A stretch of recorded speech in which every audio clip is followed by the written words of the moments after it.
he tenido varias etapas en las que he pensado dejar el periodismo y esa ha sido una de ellas, en la que dije, bueno, creo que ya se cumplió mi ciclo, por decirlo de alguna manera. Muy difícil, muy difícil. O sea, creo que ha sido mi etapa de mayor ansiedad. Regalé todo, doné todo, vendí todo lo que pude, porque tenía también que conseguir dinero, ¿no? Para poder estar allá una temporada sin trabajar. Entonces lo tomé como eso, como un reto. Y me tocó volver de un año de haber estado fuera a empaparme nuevamente de todo lo que estaba pasando en el país y meterme de lleno a las noticias.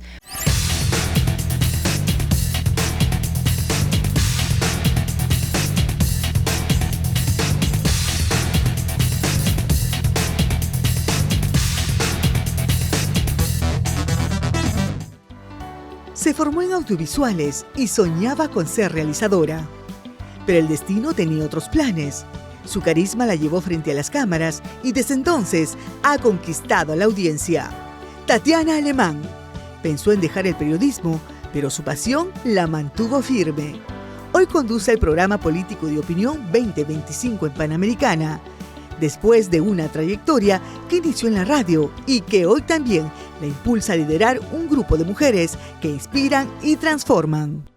Bienvenidos a un nuevo episodio de Historias, el podcast de Panamericana. Tatiana Alemán estudió comunicaciones, se especializó en audiovisuales, pero terminó comentando los temas políticos más importantes y más serios del país en 2025, el programa de Panamericana Televisión. Pero su carrera empezó mucho antes, además trabajando primero en el área comerciales, elaboró spots publicitarios, luego ha trabajado en radio, es decir, tiene una amplia trayectoria y experiencia en el campo periodístico. Tatiana, bienvenida. ¿Qué tal? ¿Cómo estás? Gracias por la invitación. Tati, en principio, cuéntanos cómo fue que decidiste estudiar comunicaciones. Bueno, un poco viendo ya en la cancha, como se dice, porque yo entré para estudiar administración. O sea, yo postulé a la universidad y entré a estudiar administración. Un poco porque siempre he tenido el bichito emprendedor en la cabeza. O sea, siempre me ha gustado tener algo propio, emprender. No vengo de una familia ni de empresarios ni de emprendedores, pero siempre me ha nacido un poco esto. He tenido como algunos emprendimientos en el pasado. Entonces sabía que por ahí iba a ir mi camino. Pero cuando entré, empecé a enterarme de otras carreras, empecé a conocer a otros amigos que tenían otras ideas y por ahí vi el tema de comunicaciones y dije, oye, comunicaciones, puede ser, ¿no? Y lo que más me jala es audiovisual, por eso que comentabas, porque cuando yo había sido pequeña había grabado algunos comerciales y yo lo veía como un hobby o como la oportunidad de ganarme un poquito de dinero, que para mí en ese momento era un montón, o sea, ganarme $20, $30 era un montón de dinero, en un día de trabajo además, era como que, oye, esto que yo he hecho es parecido a comunicación audiovisual, ¿no? Yo en ese momento no diferenciaba tanto publicidad, audiovisual, lo veía todo como muy similar y dije, ok, me voy por ese lado. De hecho, la carrera se ha ido recién, entrando por diferentes ramas.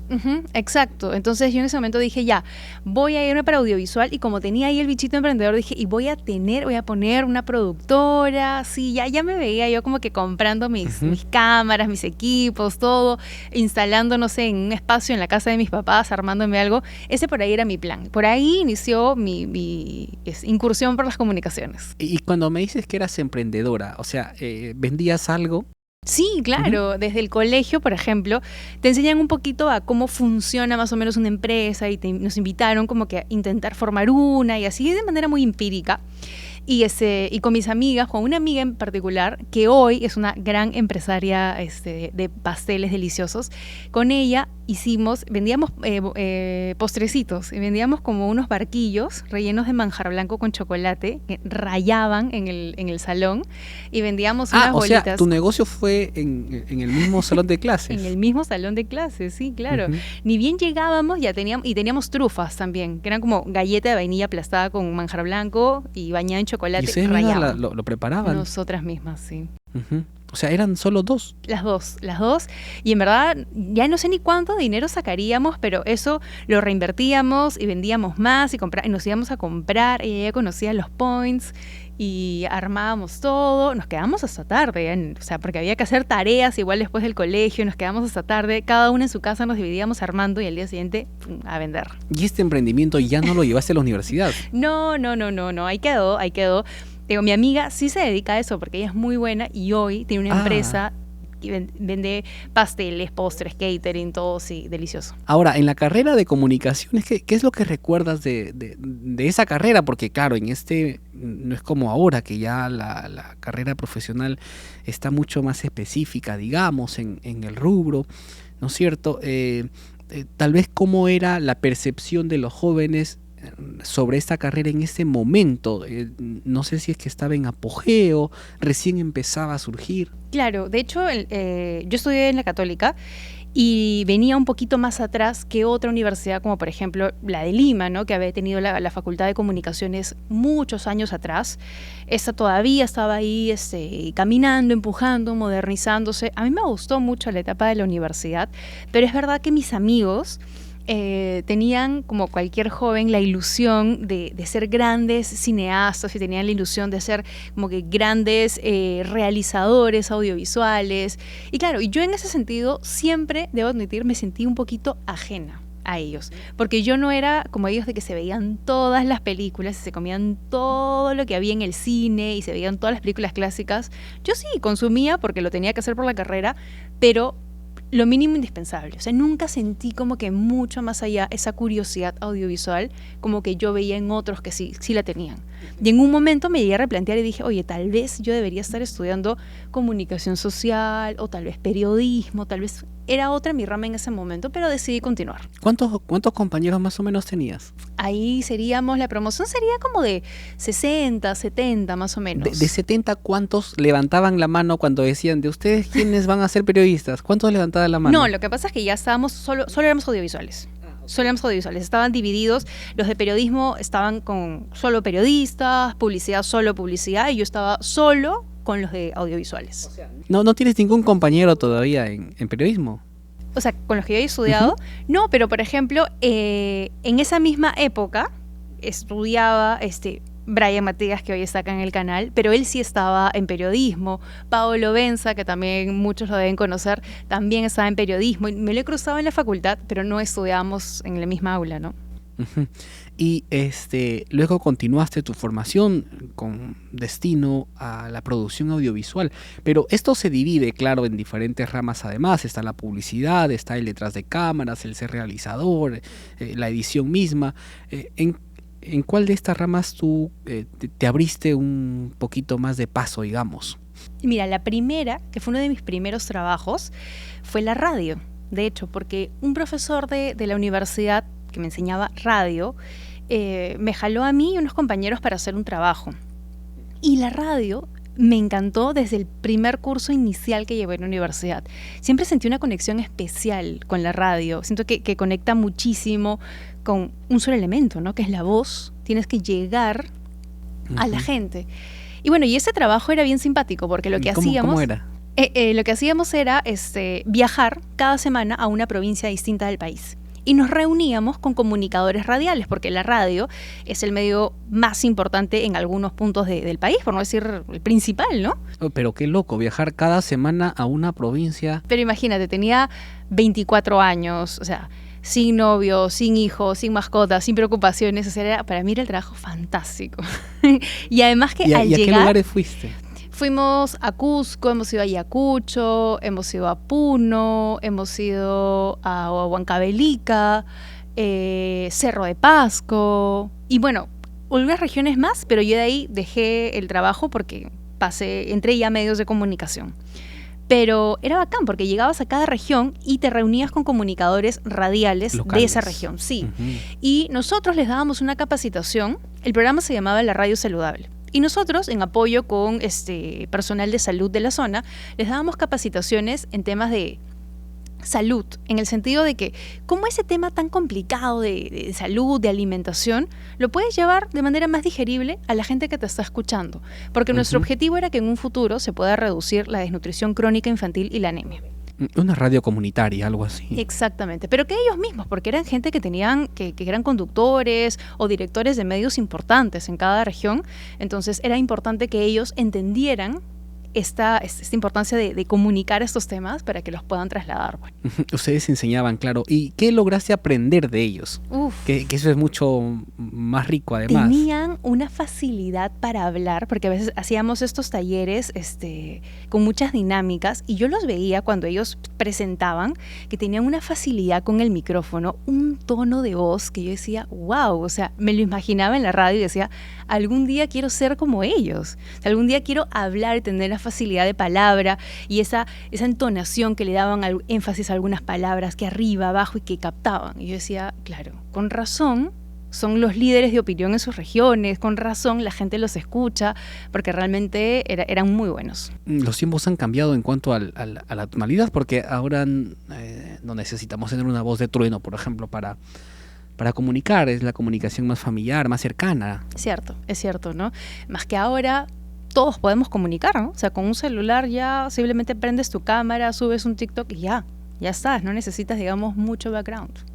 Ahora, me contaste además que siendo mucho más joven participaste en actuaciones comerciales. Eso te ayudó un poco en el casting, ¿no es cierto?, que te permitió abrir las puertas de una radioemisora en Lima. Es cierto. O sea, yo la verdad, como te decía, yo estudié comunicación audiovisual porque yo siempre me imaginé estando detrás de cámaras, nunca delante. Yo he sido bien tímida, la verdad. O sea, he sido bien rochosa. Entonces, que a mí, tú a los 23, 24 años me decías, oye, ¿vas a conducir un programa? No hay forma. O sea, jamás me lo hubiera imaginado. Pero eras tímida, o sea, para el programa, porque si tú me dices que en el colegio vendían... Algunos, yo por ejemplo le tengo pánico a ofrecer algo para vender. Claro, pero es que ya tenía la ventaja de que mi amiga era conocida con los postres, entonces salían rápido, sí. No, pero, o sea, hablar en público siempre me ha gustado. Siempre me ha gustado hablar en público, pero yo, o sea, si la profesora decía voluntarias, yo jamás iba a levantar la mano. Entonces sí me daba roche.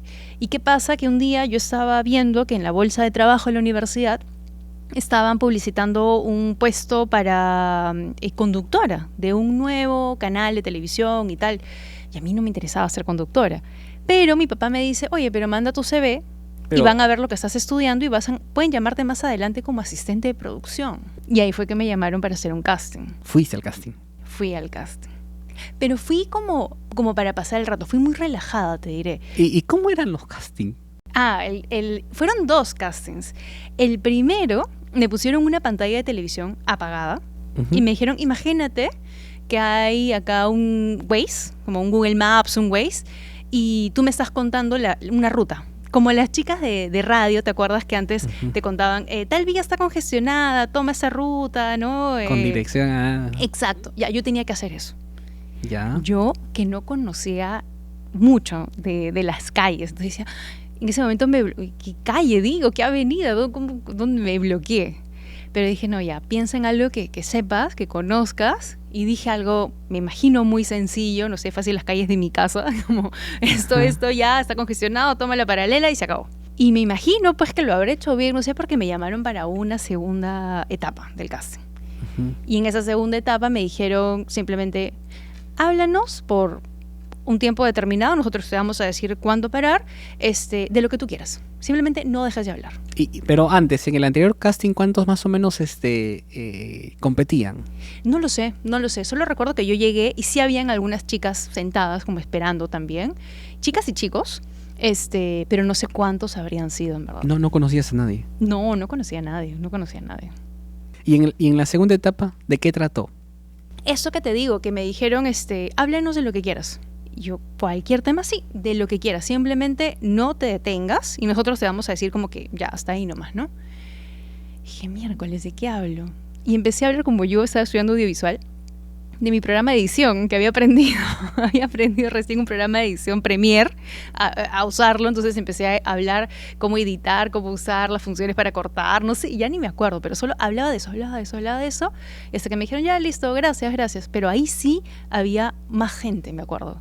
Y más gente que se notaba que tomaba decisiones, ¿sabes? Como tú ves ya a los jefes ahí, ¿no? Mirándote. Entonces se intimidaba un poco, pero dije, bueno, yo igual no quiero ser conductora, así que eso no me ponía nerviosa, porque a mí no me interesaba ser conductora, pues. ¿Y lograste ver a las demás participaciones? No, tampoco, ahí sí no había nadie, no había nadie. Y te llamaron, tú eres la afortunada.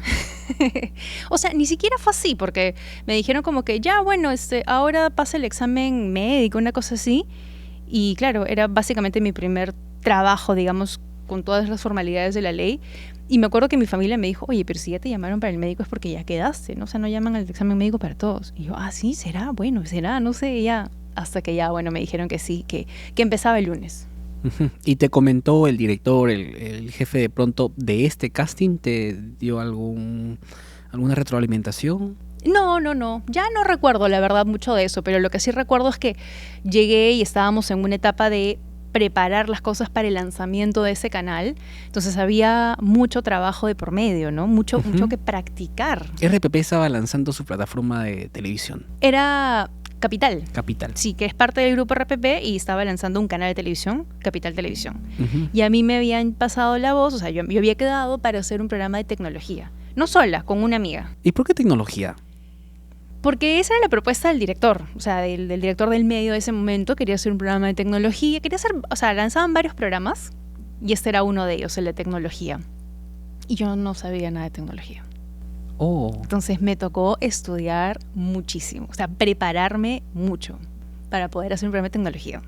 ¿Y cómo fue que empezaron a organizar este producto nuevo de cero con todo un equipo de la nada y hablar de tecnología?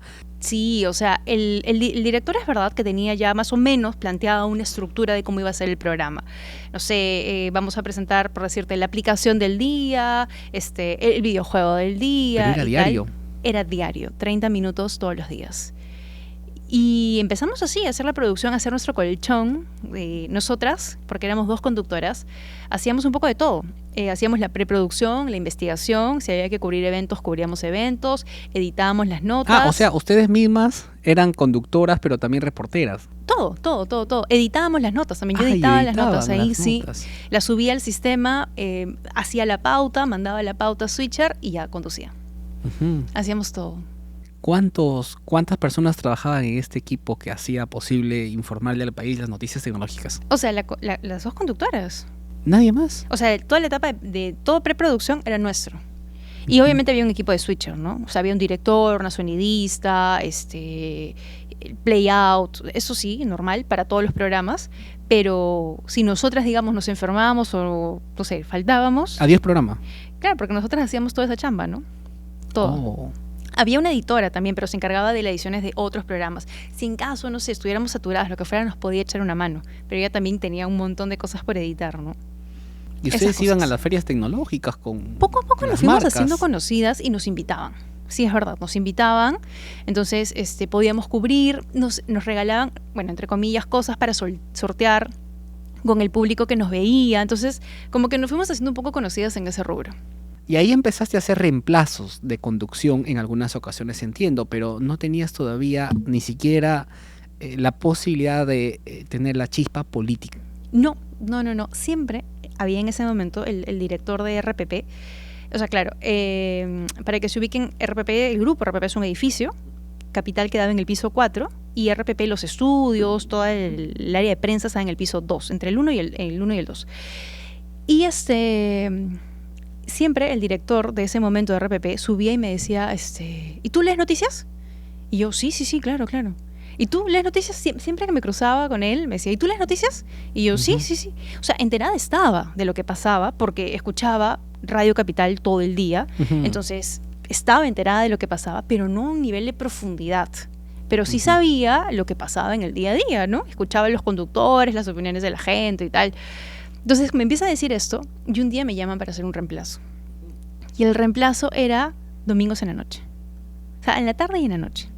Y para mí era perfecto, pues.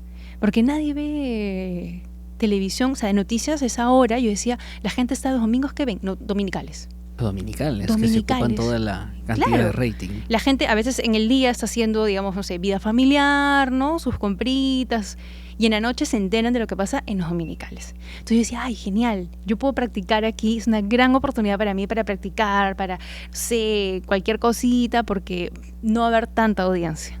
Y así fue como empecé en la televisión, digamos, del lado político, ¿no? Porque ahí hicieron noticias ya. Uh-huh. ¿Y te fue difícil conocer y entender, discernir políticamente, digamos, porque el top político ya es lo más, lo que todos le tienen miedo, particularmente a los estudiantes de comunicaciones.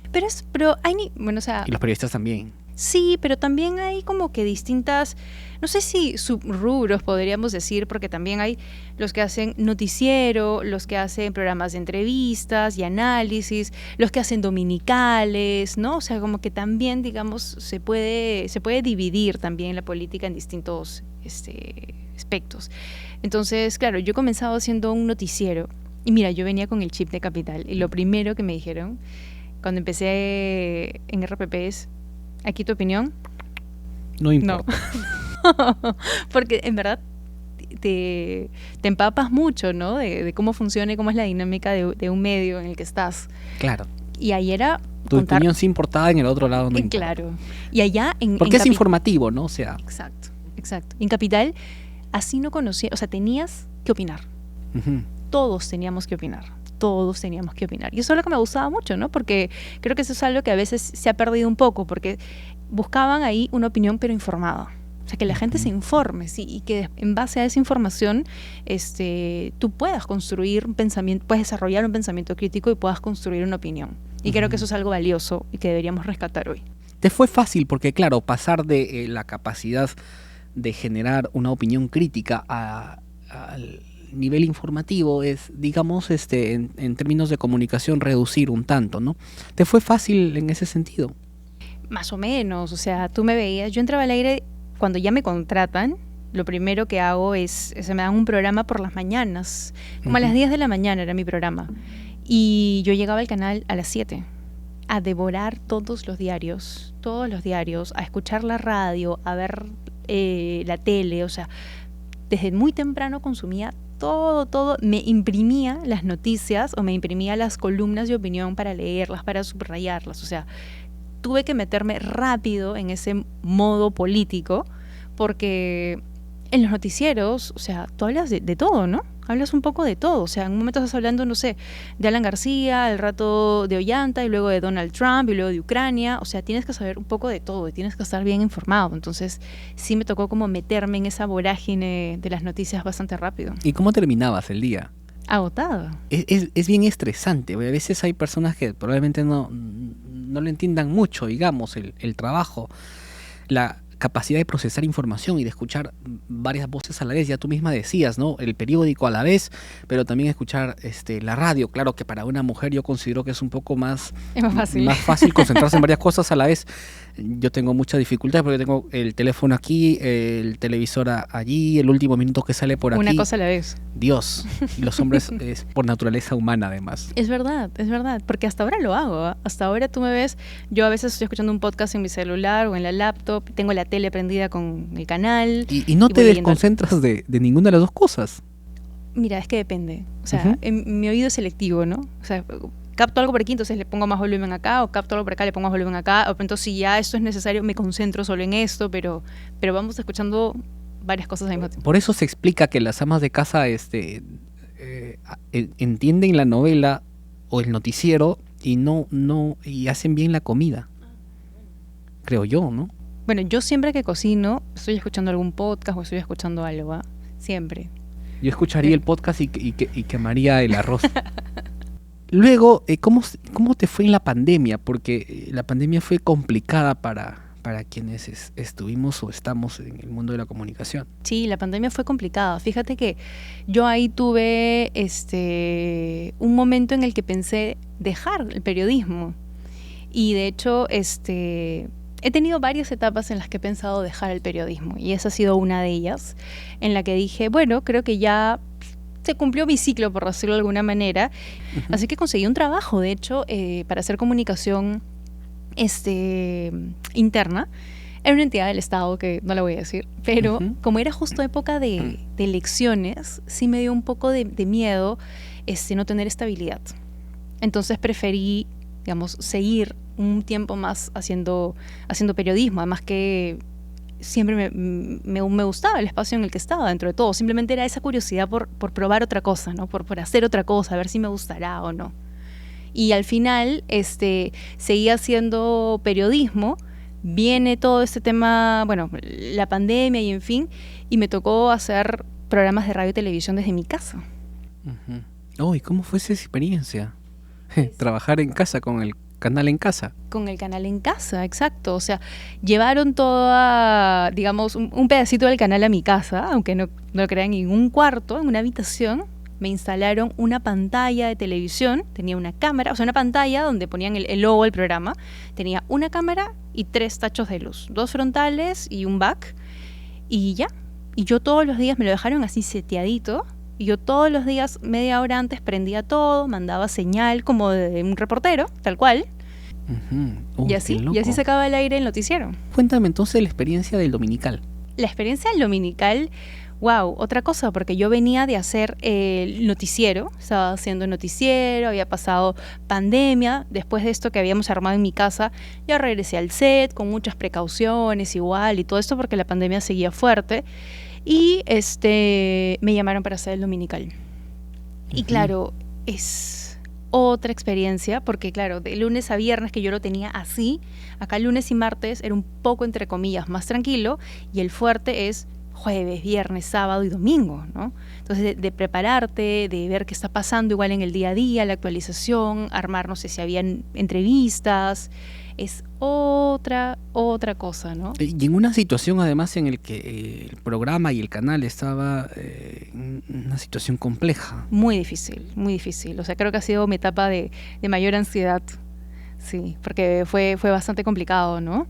Porque yo sabía, por lo mismo que dices, que iban a haber comentarios, críticas, porque es lo normal, pero claro, uno entra preparado, pero al final te chocas con una ola mucho más grande que te tiene que agarrar bien fuerte, ¿no? Y sobre todo siempre creo que la red de apoyo, tu red de soporte tiene que estar también fuerte, ¿no? Porque a todos les salpica.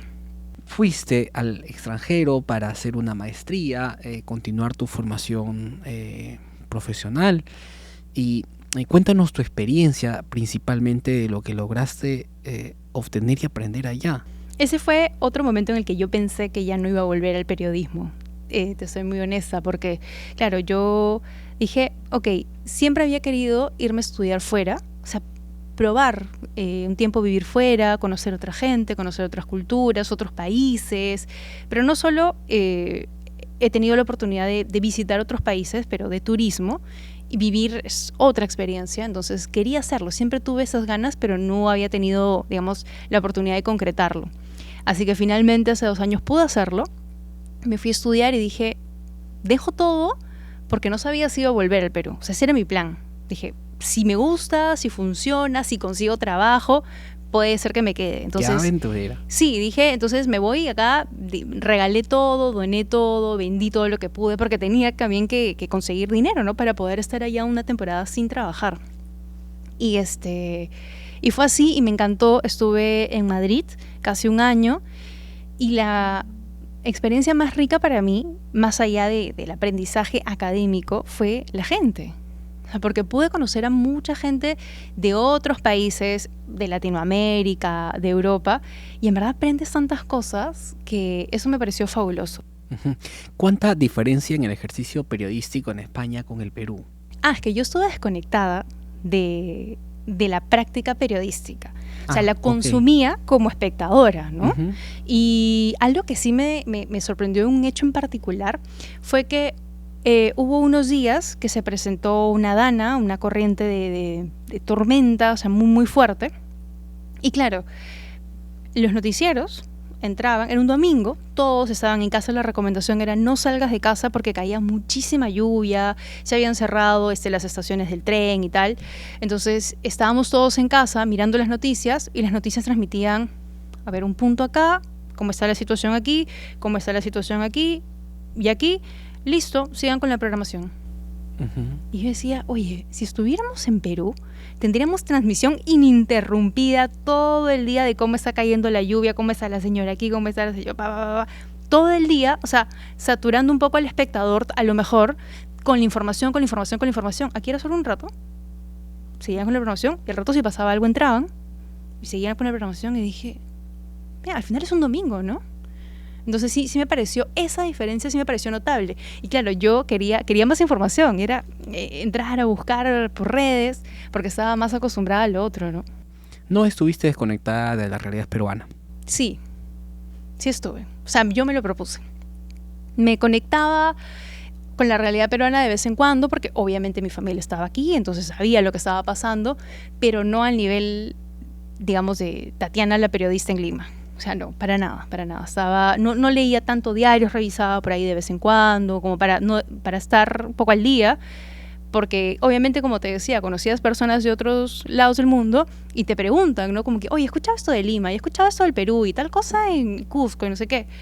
Entonces, claro, tienes que saber tú y responderles, pero no al nivel de como estaba aquí en Lima, ¿no? Yo quería justamente hacer una desconexión. Y de hecho, lo que yo me fui a estudiar allá para irme al lado corporativo, porque quería probar qué era hacer comunicación corporativa. Ese era un poco mi plan. Ahora, tu carrera periodística es particular porque algunos comenzamos siendo reporteros y luego vamos a la pantalla, si es que las posibilidades positivas nos acompañan.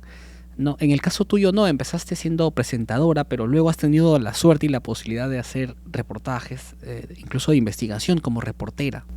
Sí, tuve algunas oportunidades. No han sido tantas, es verdad, porque yo sobre todo he estado siempre en set, pero había algunas oportunidades cuando estaba en RPP de salir a la calle y claro, la experiencia es otra, ¿no? He tenido la oportunidad de hacer algunas coberturas y, por ejemplo, también, no sé, cuando hacíamos fiestas patrias en la calle, que conversas un poco con la gente y tal, ibas conduciendo, eso también fue muy simpático.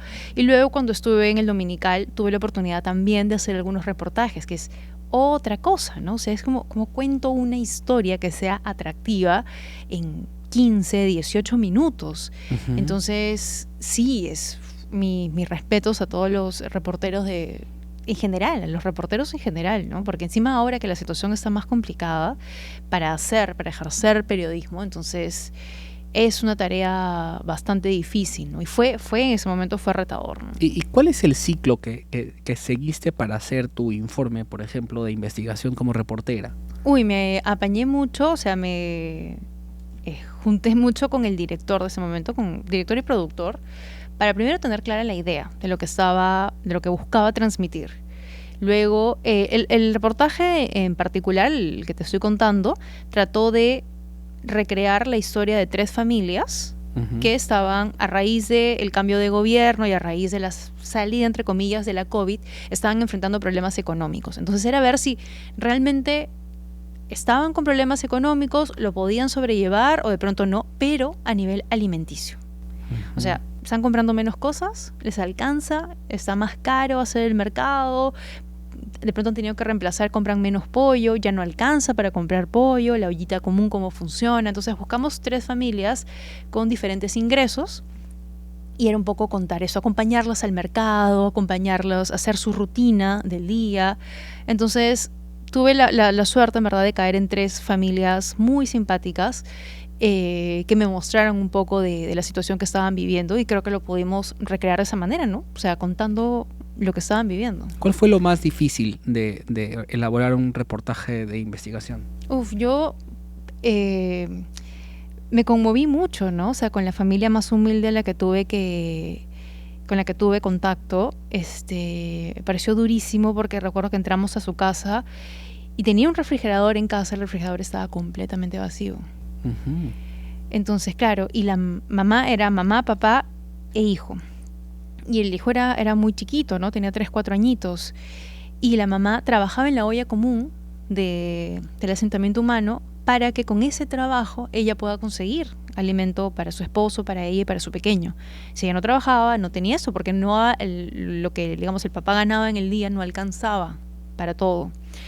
Entonces era bien duro, ¿no? Eso a mí sí me chocó porque yo decía, caramba, era un niño hermoso y qué injusto, ¿no? Qué injusto esto. Entonces sí siento que esas cosas sí me chocan. De hecho, por ejemplo, a mí me es difícil, como lo es seguramente a muchos reporteros, el cómo abrir tu texto, que es lo que piensas. Yo creo que mucho más que desarrollar el informe como tal, o sea, las primeras palabras del inicio del informe son matadoras, nos han enseñado así también, todos lo sabemos porque de eso incluso depende el éxito o el fracaso del informe en cuanto a niveles de rating, porque Claro, luego tienes que enganchar. te dicen tu informe no ha funcionado y uy Dios, no hay que bajar la cabeza nada más. Bueno, es que ese es el problema, entre comillas, de los canales de señal abierta, ¿no? Que tenemos el tema del rating, entonces, claro, hay dos viendo qué funciona, qué no funciona, a veces no es el reportaje, ¿no? ¿Y cómo se mide el rating? Bueno, a través de un sistema en el que colocan una especie de cajitas, por decirlo de la manera más coloquial posible, en algunas viviendas determinadas, se saca como un porcentaje, ¿no? Una cosa así. Ah, es un sistema colocado en familias que sí saben o no saben. Sí, sí saben, claro. Entonces ahí se mide el rating por estrato social, hombres o mujeres y por tema de edades, ¿no? ¿Y ese resultado cómo llega a los canales de televisión? Lo genera Ibope. Ibope son los que miden el rating y lo envían, exacto, y lo envían todos los días a los canales, pero al mismo tiempo los canales pueden ir viendo el rating minuto a minuto del programa, o sea, ¿no? Del minuto anterior podemos tener resultados en el siguiente minuto. Resultados, exactamente, ¿no? Y al día siguiente ya te envían, digamos, el general, que puede variar un poquito, o sea, no es tanto, ¿no? De esto también depende a veces el cambio de temas en un programa informativo. O sea, por ejemplo, está ocurriendo una protesta en el centro de Lima, ¿no es cierto? Y el canal está informando en vivo esta protesta. Y si el rating sube, pueden continuar con el vivo de la protesta, y si el rating baja, puede hacer un cambio de temas. ¿Es algo así? Puede ser. En verdad depende mucho del criterio del director o del productor del programa, ¿no? O sea, yo confío mucho en el criterio de siempre el equipo con el que he trabajado. O sea, yo nunca me voy a meter al aire y decir, oye, ¿por qué cortas? Oye, ¿por qué hay que seguir? No sé qué, porque yo sé que esa persona con la que estoy trabajando tiene el criterio. Parte de ese criterio puede ser basada en el rating, pero algunas veces sí, otras veces no. Es eso, ¿no? Y es dialogar mucho con tu equipo. Al final, tú eres la cara del programa determinado, pero siempre tienes un equipo detrás que está resolviendo. Yo no me imagino el caos que debe ser estar en un switcher, o sea, en un programa en vivo, cuando pasan cosas en vivo, ¿no? O sea, debe ser una locura total estar en un programa en vivo, ¿no? Y ver qué pasa esto y pasa el otro, y llama a este y contar, una locura. Yo no podría con ese nivel de locura, creo. ¿Qué significa el programa 2025 para ti? Hoy es para mí un reto diario, pero un reto bonito.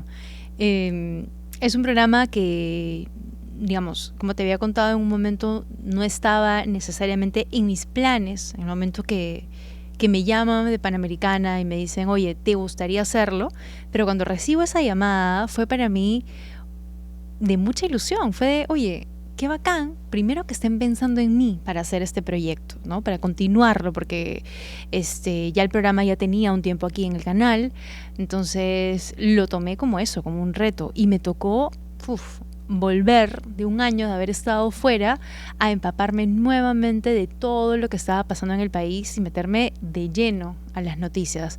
Fue un reto duro al inicio, hoy digamos es mucho más llevadero, porque además tengo un equipo conformado solo por mujeres, por cosas de la vida, todas somos mujeres, directora, productora, reportera y conductora.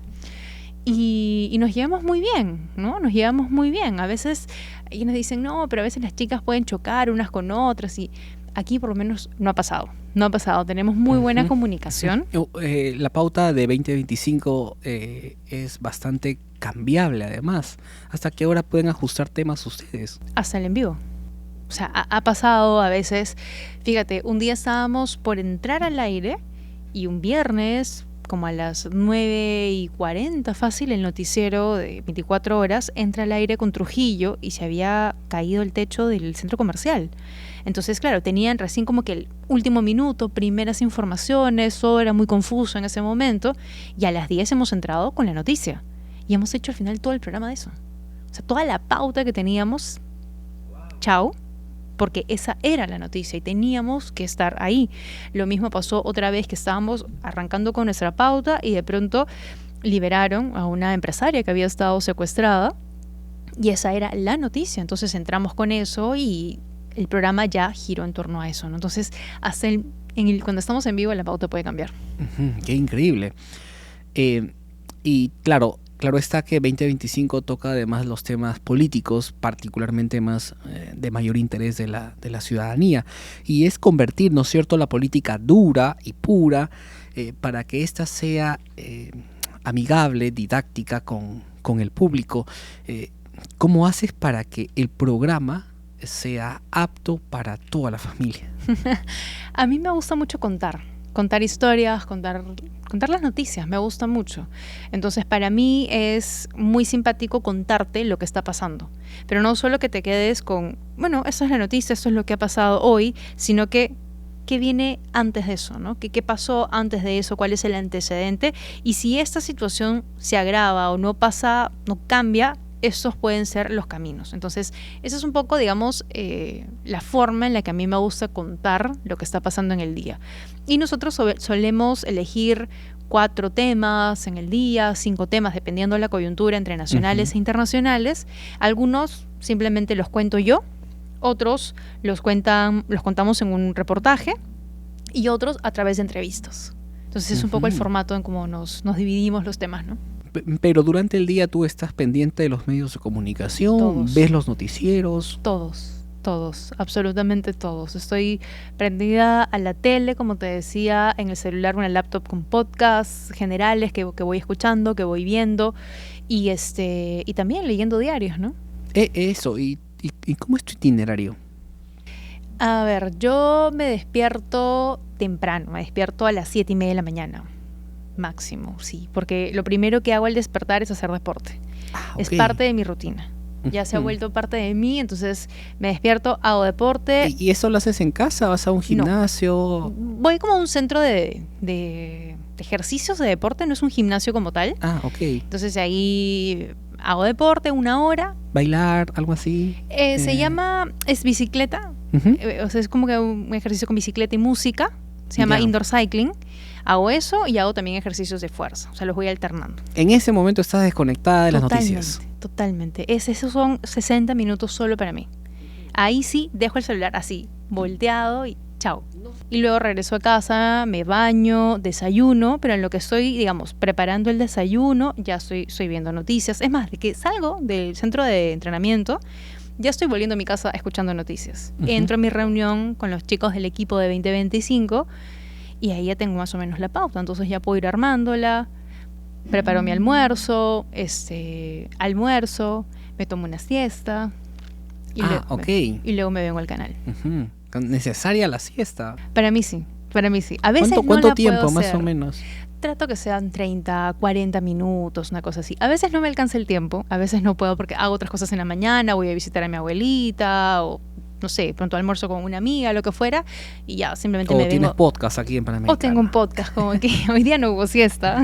Entonces, claro, trato, si es un día en casa, sí trato de hacer un poco siesta y me vengo al canal. Me vengo al canal temprano, la verdad, me vengo al canal temprano porque me gusta evitar el tráfico y me gusta poder trabajar tranquila.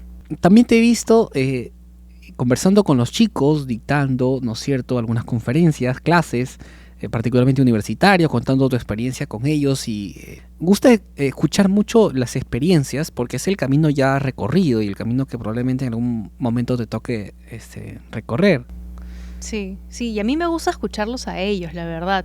Las veces que me han invitado a universidades, los chicos participan un montón. O sea, yo trato de hablar poco, para escucharlos sobre todo a ellos y saber qué están pensando, ¿no? O sea, qué inquietudes tienen, qué les gustaría de la carrera, del país en general. Me tocó hacer una conferencia hace 3, 4 meses y una de las primeras preguntas que hice es ¿cuántos creen que hay futuro aquí en el Perú? Y la gente no levantaba la mano. Y estamos hablando de chicos de entre primer y tercer ciclo de la carrera de periodismo. ¿Cuántos tenían intenciones de terminar la carrera e irse del país? Todos levantaron la mano. Entonces era, claro, chicos, o sea, es fuerte, ¿no? Y es un poco entender la perspectiva de ellos también. O sea, ¿Y por dónde van los chicos? ¿Qué mayormente preguntan? Bueno, les gusta, algunos tienen preguntas particulares del canal, ¿no? O sea, o de los canales, de los medios, de cómo se hace este programa, de qué tan difícil es entrevistar a él, cuánto tiempo me practico o ensayo, preguntas más de ese tipo. Otros ya te hacen preguntas más de cortes políticos, ¿no? ¿Qué futuro le ves al país? ¿O qué piensas del gobierno, de tal ministro? Otros quieren conocer tu opinión y tu análisis en ese sentido. Y eso, ¿no? O sea, a veces les interesa un poco, y me ha pasado que a varios les interesa un poco la ruta, porque yo entro diciéndoles, yo no estudié periodismo, o sea, los chicos con los que hablo sí están estudiando periodismo, entonces yo les cuento un poco cómo ha sido mi ruta, que he saltado por varios rubros de las comunicaciones y que hoy estoy encantada con el periodismo, es en el que más tiempo he estado y me gusta muchísimo, pero va un poco por ahí, ¿no? Pero esta historia se repite además porque hay muchos chicos que trabajan ahora son brillantes además en televisión, en radio, y le preguntas su historia y dicen no tenía ni siquiera la más mínima idea de que podría estar aquí. Unos dicen yo quería hacer deportes y estoy comentando las noticias políticas más importantes del país. Y otros como tú, audiovisuales, ¿no? Y estás presentando el programa Líder de Opinión en Panamericana.